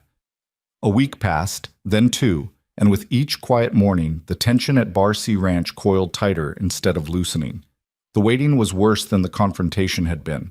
It sat heavy on everyone's shoulders, turning every distant rider into a threat and every creak of the barn into an alarm. Opal tried to keep working, tried to stay useful, but the fear had burrowed deep into her bones. She knew Silas, knew how he thought, knew that silence didn't mean surrender. It meant he was planning something worse. The ranch hands felt it too. Some of them started carrying rifles when they worked. Others kept glancing toward the road, waiting for dust clouds on the horizon. Even Tom, who'd been nothing but kind to Opal since the day she arrived, looked worn down by the weight of anticipation. Garrett hadn't spoken to her since the meeting in the barn. He worked his shifts, gave orders to the men, and avoided both her and Calloway with a cold efficiency that felt like a warning. Opal knew he blamed her for everything. The division among the men, the threat hanging over the ranch, the way Calloway had put his entire livelihood at risk for a woman nobody really knew. And maybe he was right to blame her. Late one afternoon, Opal was hauling water to the stable when Clara intercepted her near the well. You look terrible, Clara said bluntly. I feel terrible. When's the last time you ate? Opal couldn't remember. This morning, maybe. That's not good enough. Clara took the bucket from her hands. Come on. You're eating, now. Opal didn't have the energy to argue. She followed Clara to the kitchen and sat at the table while Clara heated up leftover stew and cut thick slices of bread. The food tasted like dust in Opal's mouth, but she forced herself to eat because Clara was watching her with the kind of maternal stubbornness that didn't accept excuses. "You can't keep living like this," Clara said after a while. "Like what?" "Like you're already dead and just waiting for someone to bury you." Clara sat down across from her. "I know you're scared. I know you think Silas is coming back, but you can't let that fear eat you alive." "I'm not letting it. It's just there." "Then push back." Clara's voice was firm. "Stop waiting for something bad to happen and start living like you deserve to be here." Opal set down her spoon. "What if I don't? Deserve to be here?" "Yes." Clara leaned forward. "Listen to me. Whatever Silas told you about yourself, whatever lies he put in your head, they're not true. You're not broken. You're not worthless. You're just a woman who survived something terrible, and that takes more strength than most people will ever understand." Opal's eyes burned. "It doesn't feel like strength. It never does. Not when you're in the middle of it." Clara reached across the table and took her hand. "But you're still standing, honey. That's what matters." Opal wanted to believe her. She wanted to feel like the woman Clara saw when she looked at her, but all she felt was tired. That night, Opal sat on the bunkhouse steps, staring out at the darkening prairie. The sky was streaked with orange and purple, and the air smelled like dust and grass and something she couldn't name. Peace, maybe. Or the memory of it. She heard footsteps and turned to see Calloway walking toward her. He'd taken off his work shirt and was wearing just an undershirt, his sleeves rolled up, his face shadowed in the fading light. He sat down beside her without asking, and they sat in silence for a while, watching the sun disappear below the horizon. "You've been quiet," he said finally. "I don't have much to say." "That's not true." Opal glanced at him. "What do you want me to say?" "Whatever you're thinking." Opal hesitated. Then she said, "I'm thinking that you should have let me go. That first night when I tried to leave, you should have let me walk out that gate and never looked back." Calloway's jaw tightened. "Why?" "Because then you wouldn't be sitting here waiting for Silas to destroy everything you've built. You wouldn't have lost the respect of half your men. You wouldn't be risking your life for someone who isn't worth it." "You keep saying that," Calloway said quietly, "that you're not worth it, but you're wrong." "How do you know?" "Because I've seen what you do, how you work, how you care about things even when you're terrified, how you saved horses nobody else could save, how you stayed when every instinct told you to run." He looked at her, his pale eyes steady. "That's not nothing, Opal. That's everything." Opal's throat tightened. "You don't know me." "I know enough. You know what I let you see. You don't know the rest." "Then tell me." Opal shook her head. "It doesn't matter." "It does to me." She looked away, her hands trembling in her lap. She'd spent so long bearing the truth, hiding it beneath layers of silence and survival, that speaking it out loud felt impossible. But Calloway was still sitting there, waiting, and something about the way he waited, patient, steady, without judgment, made her want to try. "I met Silas when I was 17, she said quietly. "He was older, confident. He made me feel like I mattered, like I was special. My parents had died the year before, and I was living with my grandmother, and everything felt so small and hopeless. Then Silas showed up and promised me a different life." Calloway didn't interrupt. He just listened. "We got married 6 months later. I thought I was in love. I thought he was going to save me from the loneliness. But it didn't take long for things to change. He started getting angry over little things. Forgot to smile at him the right way. Burned dinner, talked to another man at the market. At first it was just words. Then it was his hands. Then it was worse." Opal's voice cracked, but she kept going. "I tried to leave once, about a year in, packed a bag, and walked out the door. He found me 3 miles down the road and dragged me back. Told me if I ever tried it again, he'd kill me. And I believed him. So I stayed. For 8 years, I stayed. Until one night, he came home drunk and angrier than I'd ever seen him, and I knew if I didn't leave right then, I'd never leave at all." She wiped her eyes with the back of her hand. "So I ran. I didn't have a plan. I didn't have money or food or anything. I just ran. And I kept running until I ended up here." Calloway was silent for a long moment. Then he said, "You were brave to leave." "I wasn't brave. I was desperate." "Sometimes they're the same thing." Opal looked at him, and for the first time she saw something in his expression that wasn't pity or sympathy. It was understanding, raw and real and painful. Margaret didn't die from an illness, Calloway said quietly. She fell from night wind, broke her neck. It was fast. The doctor said she didn't suffer, but I was there, I saw it happen, and I didn't do anything to stop it. Opal's breath caught. She was trying to prove something, Calloway continued. To me, to herself? I don't know. Nightwind was wild, and she wanted to break him, wanted to show that she could. I told her it was dangerous, told her to wait, but she didn't listen, and when she fell, his voice broke. I just stood there. I didn't move. I didn't try to catch her. I just watched. It wasn't your fault, Opal said. Wasn't it? Calloway's pale eyes were haunted. I could have stopped her. I could have done something, but I didn't. And now she's gone, and I have to live with that every single day. Opal reached out without thinking and took his hand. His fingers were rough and calloused, and they closed around hers like he was holding on to something he couldn't afford to lose. You can't save everyone, she said quietly. No matter how hard you try. I know. Calloway's voice was barely a whisper. But I can try to save you. They sat there in the gathering dark, their hands intertwined, and for the first time since Opal had arrived at Barcy Ranch, she felt like she wasn't carrying the weight of the world alone. 3 days later, Silas came back. This time, there was no sheriff, no legal papers, no pretense of civility. He came with 12 men, all of them armed, all of them hard-eyed and dangerous.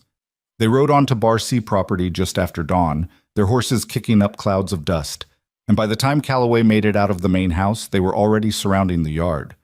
Opal saw them from the stable and felt her blood turn to ice. She'd been feeding Nightwind, and the stallion sensed her fear immediately. He stamped his hooves and tossed his head, his dark eyes locked on the riders. Tom appeared beside her, his face pale. Get inside the house, now! I can't. Opal, go. But it was too late. Silas had already spotted her. There she is! His voice rang out across the yard, triumphant and cruel.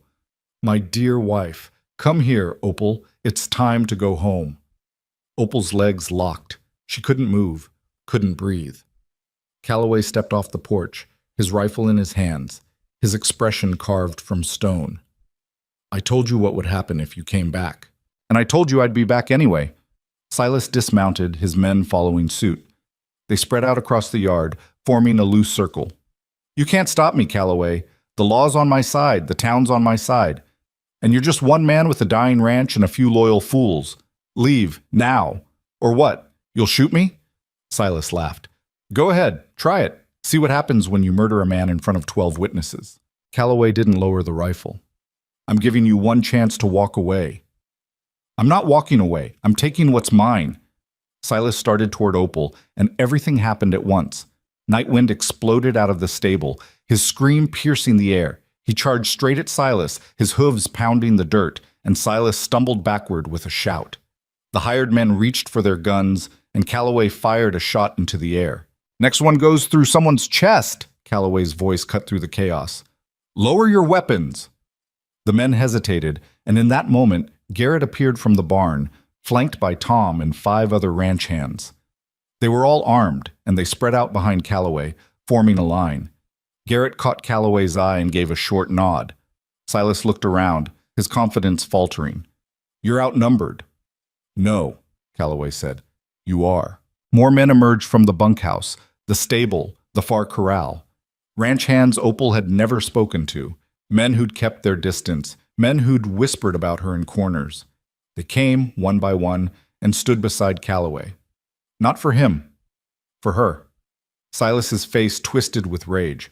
This is insane. She's my wife. The law doesn't matter here, Calloway said.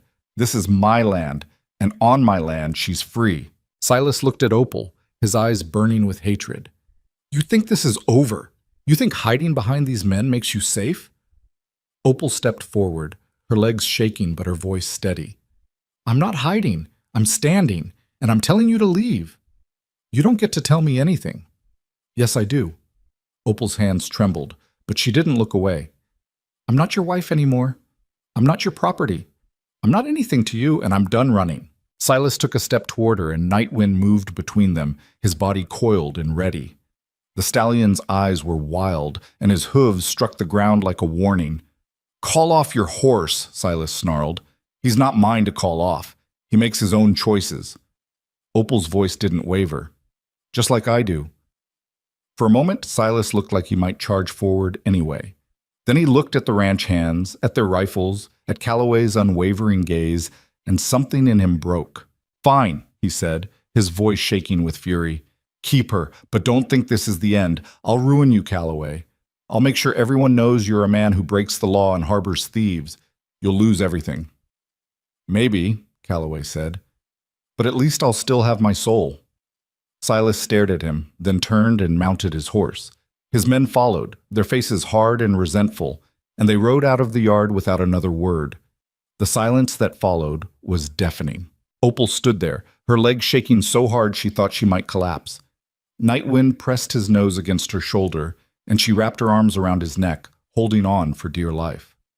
Calloway walked over to her, his rifle still in his hands. You all right? Opal nodded, but tears were streaming down her face. It's over, Calloway said quietly. Is it? Yes. Opal looked up at him, this man who had risked everything for her, and felt something crack open inside her chest. Not fear, not hope. Something else. Something that felt like freedom. The days that followed were strange, quiet, almost normal. Silas didn't come back.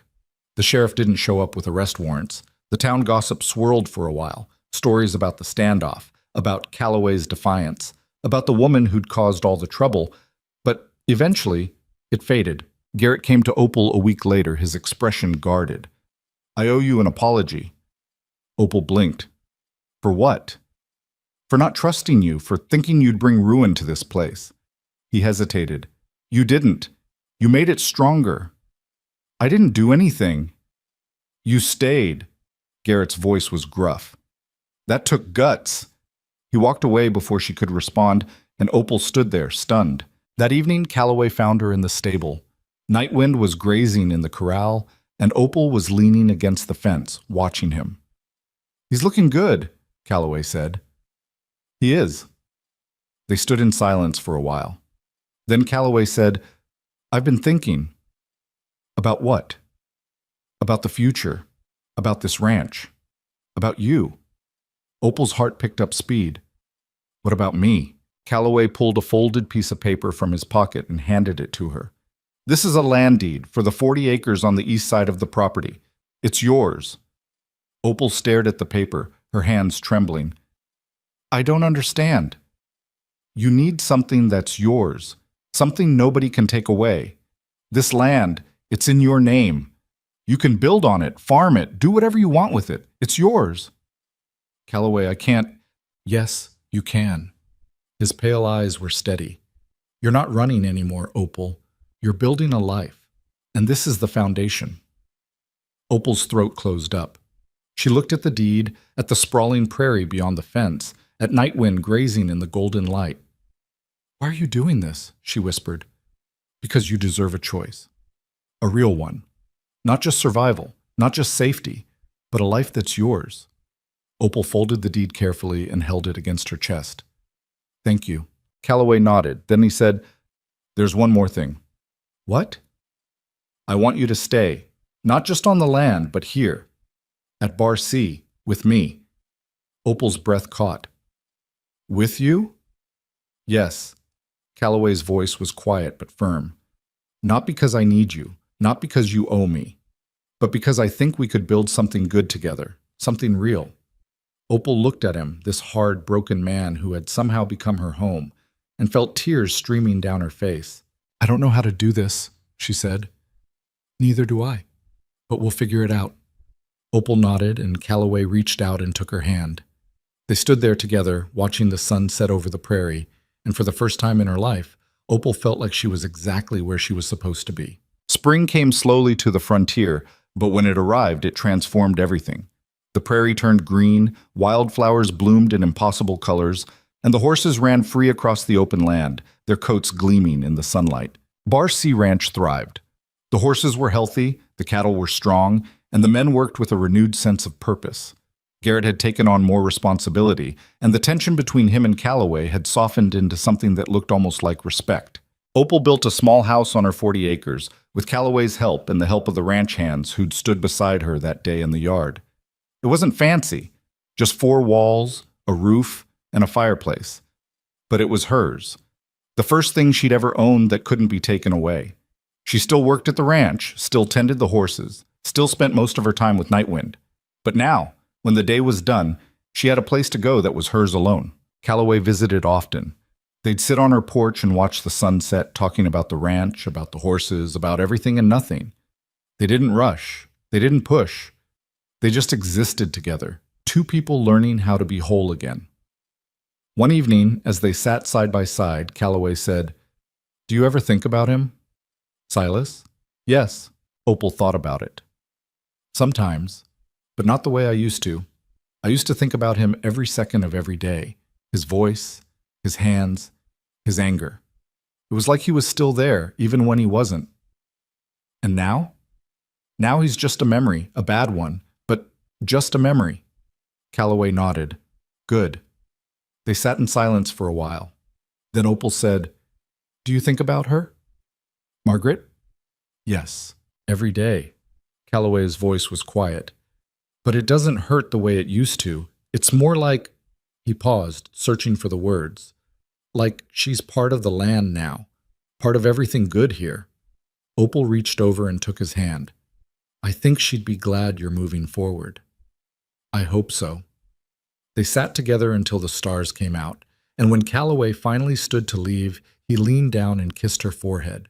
It was gentle and brief, and it felt like a promise. Months passed and the prairie settled into summer. The ranch was busier than ever, and Opal found herself teaching some of the younger hands about plant remedies and horse care. She'd become something of a fixture at Bar C, not just Calloway's woman, but someone in her own right, someone who mattered. One afternoon, she was in the stable when Clara appeared, her face flushed with excitement. "You need to come see this," Clara said. "See what?" "Just come." Opal followed her to the corral, where a crowd of ranch hands had gathered. In the center of the corral, Nightwind was running, not wild and angry, but free and joyful, his black coat gleaming in the sunlight. And beside him, keeping pace, was a young colt. "He's Nightwind's," Tom said, grinning. "Born last week to one of the mares. Looks just like him." Opal watched the colt run, her chest tight with something that felt like hope. "What are you going to name him?" Clara asked. Opal thought about it, about everything she'd survived, about the woman she used to be and the woman she was becoming. "Freedom," she said quietly. Clara smiled. "That's perfect." That evening, Calloway and Opal sat on the porch of her little house, watching the sun sink below the horizon. The sky was streaked with gold and pink, and the air smelled like grass and wildflowers. "Do you ever regret staying?" Calloway asked. Opal shook her head. "No." "Do you regret asking me to?" "Not for a second." They sat in comfortable silence, and Opal realized that this quiet, simple moment was everything she'd been searching for. Not perfection, not safety, just the freedom to choose her own life and the courage to live it. She thought about the woman she'd been when she first arrived at Bar C, half dead, terrified, convinced she was worthless.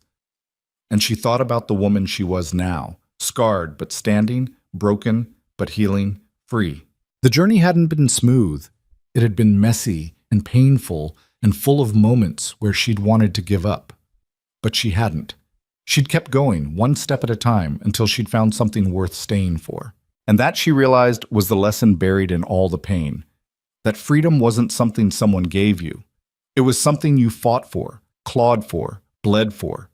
It was something you built with your own hands, one choice at a time, until you looked around and realized you were finally truly free. Calloway reached over and took her hand, and Opal squeezed back, holding on to this man who'd given her the space to become herself again. "I love you," he said quietly. It was the first time he'd said it, and the words hung in the air between them, fragile and true. Opal looked at him, at this hard, lonely man who'd risked everything to give her a chance, and felt her heart open in a way she'd thought was impossible. "I love you too," she said. And it was true. Not the desperate, consuming love she'd once confused with survival, but something deeper. Something built on respect and understanding and the knowledge that love, real love, was about giving someone the freedom to be themselves.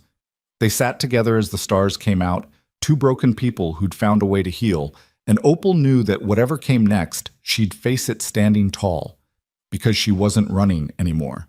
She was home,